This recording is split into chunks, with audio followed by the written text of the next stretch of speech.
ಶ್ರೀ ಪರಾಭವನಾಮ ಸಂವತ್ಸರ ಉತ್ತರಾಯಣ ಗ್ರೀಷ್ಮ ಋತು ನಿಜ ಜ್ಯೇಷ್ಠ ಮಾಸ ಶುಕ್ಲ ಪಕ್ಷವಾಗಿದೆ.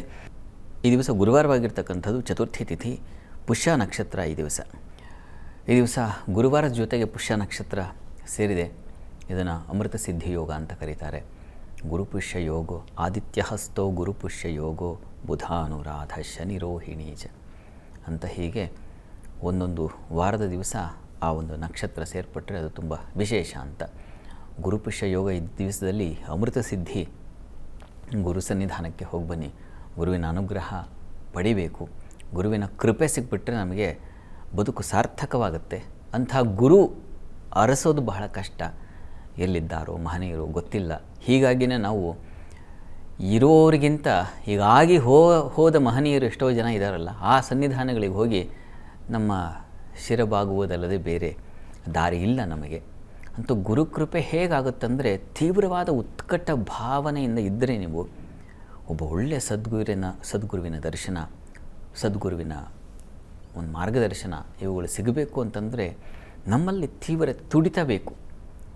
ಶಂಕರ ಭಗವತ್ಪಾದರು ಕೇರಳದಲ್ಲಿ ಇದ್ದಂಥವರು, ಅವರಲ್ಲಿ ಜನಿಸಿದ್ದು.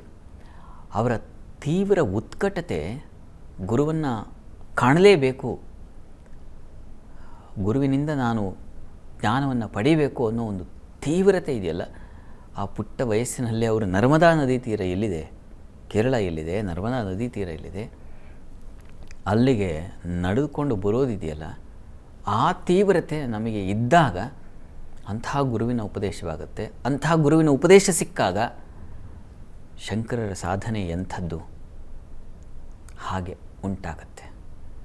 ಇದೊಂದು ರೀತಿಯಲ್ಲಿ ವಿವೇಕಾನಂದರಿಗೆ ಪಾಪ ಅವರು ಯಾವ ಪೂರ್ವಜನ್ಮದ ಪುಣ್ಯದ ಸುಕೃತವೋ ರಾಮಕೃಷ್ಣ ಪರಮಹಂಸರು ಬಲವಂತವಾಗಿ ಹೇಳ್ಕೊಂಡು ಹೋಗ್ತಾಯಿದ್ರು, ಕರೆಸ್ತಾಯಿದ್ರು, ಹೋಗಯ್ಯ ಅವನಿಗೆ ಬರಲಿಕ್ಕೆ ಹೇಳ್ರಪ್ಪ ಅಂತ.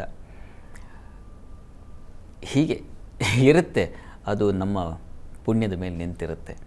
ಅಂತೂ ನಾವು ಎರಡೂ ಅಲ್ಲ, ಶಂಕರರು ಅಲ್ಲ, ವಿವೇಕಾನಂದರು ಆಗಿಲ್ಲ ನಾವು. ಹೀಗಾಗಿ ನಮ್ಮ ಗತಿ ಏನಾಗಬೇಕು? ಹುಡ್ಕೊಂಡಾದರೂ ಹೋದರು ಶಂಕರರು, ಅವರಿಗೆ ಗುರುವಿನ ಕೃಪೆ ವಿಪರೀತವಾಗಿತ್ತು, ಹಾಗಾಗಿ ಅವರೇ ಕೈ ಹಿಡಿದು ಎಳ್ಕೊಂಡ್ರು. ನಾವು ಅದಕ್ಕಿಂತ ಬಹಳ ನಿಕೃಷ್ಟವಾಗಿದ್ದೀವಿ ಅಂತ ಅನಿಸುತ್ತೆ.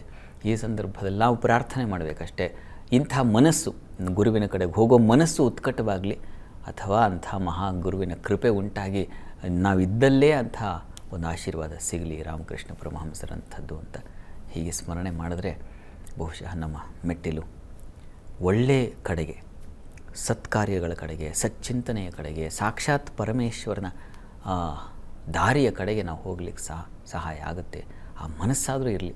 ಮಂದಿರಕ್ಕೆ ಹೋದಾಗ ಭಾವೋದ್ರೇಕವಾದರೆ, ಕಣ್ಣಲ್ಲಿ ನೀರು ಬಂದರೆ ಅದು ಅವನಿಗೆ ತಲುಪುತ್ತೆ. ಆ ತುಡಿತ ಬೇಕು. ಪ್ರೀತಿಯಲ್ಲಿ ಇದ್ದೋ ಎಲ್ಲರೂ ಹೇಳ್ತಾರೆ, ಎಷ್ಟು ತೀವ್ರತೆ ಇರುತ್ತೋ ಪ್ರೀತಿಯಲ್ಲಿ, ಒಂದು ಹೆಣ್ಣು ಗಂಡಿನ ಒಲವಿನಲ್ಲಿ ಇರ್ತಕ್ಕಂಥ ಪ್ರೀತಿ, ಅದು ಭಗವಂತನ ಕಡೆಗೆ ತಿರುಗಿಬಿಟ್ರೆ ಅದು ಆಗುತ್ತೆ ದರ್ಶನ ಅಂತ.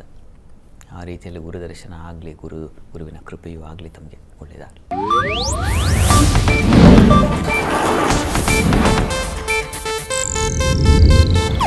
ಇದು ಏಷ್ಯಾನೆಟ್ ನ್ಯೂಸ್ ನೆಟ್ವರ್ಕ್ ಪ್ರಸ್ತುತಿ.